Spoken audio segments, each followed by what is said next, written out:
On my way to editing. Got my cookie here, and today I plan to transfer my project onto my hard drive just so I have a copy of it. I may not like upload it to YouTube or anything because I technically can't legally. So that's what I'm doing right now. Other than that, I have nothing else to do today except for work on my freaking paper that's due tomorrow. 4 pages isn't a lot, but when you have to work from scratch for a fiction story, that is a lot for one day. Uh, that's nearly that's like 4 pages is like halfway to a chapter, depending on how many you do as a writer. It's your choice. So yeah, that's what I'm gonna be doing as I sit and wait for class to start, as well as while I walk and eat my cookie. Let's have a little bit of a Harry Potter right here. So I'm a Hufflepuff. Even though I wear Gryffindor gear, I'm a Hufflepuff. And everyone knows that Hufflepuff is like the most underrated house. There's not much mentioned about it throughout the books or the movies. And people say that, well, I just watched Seamus's video and Super Carlin Brother video, and they mentioned that J.K. Rowling said she couldn't find any real reason to have them to go to the.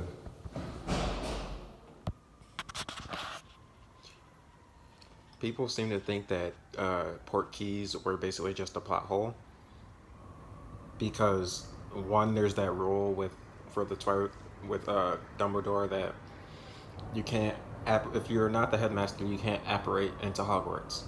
But here's the thing, though. Yes, you can't. You're not supposed to apparate into Hogwarts, but I feel like because of the Triwizard Tournament, that upholds exceptions for that rule for any school that may have something like that. Because if you think about it, how else were they supposed to? The champion that won the tournament, not saying that it could have been was going to be here, just saying in general.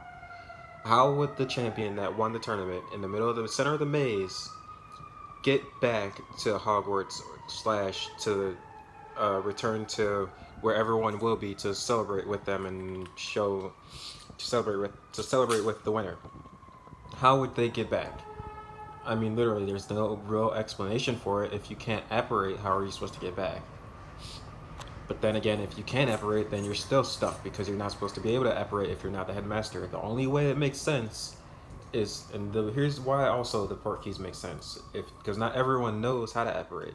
So the Portkeys are for people that don't know how to apparate but still want to be able to just appear somewhere to a specific location that they know they're going to be or that they visited before.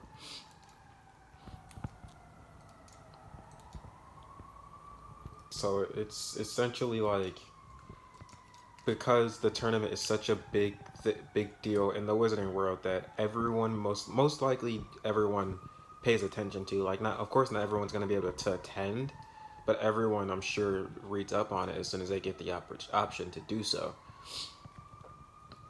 So that's why I believe that the Minister of Magic, including Dumbledore, probably have some agreement, or not even Dumbledore himself, but the original headmasters slash creators of Hogwarts probably understood that the Triwizard tournament is a big thing, so they made the one exception with the Portkey, which is the cup Portkey. I mean, essentially, not Portkeys overall. Uh,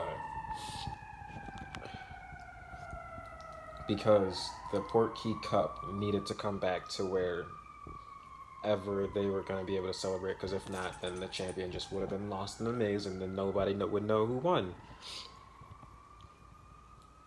It's that simple, really. I mean, I don't see why people are making such a big deal out of it. I mean, that doesn't even, I mean, if you think about it, that doesn't even leave plot holes at all either. But then again, the regular Portkeys kind of do. I mean, I understand where people are coming from with the regular Portkeys with being plot hole exceptions, but the Triwizard Cup Portkey, that's the one where I don't understand where people are confused.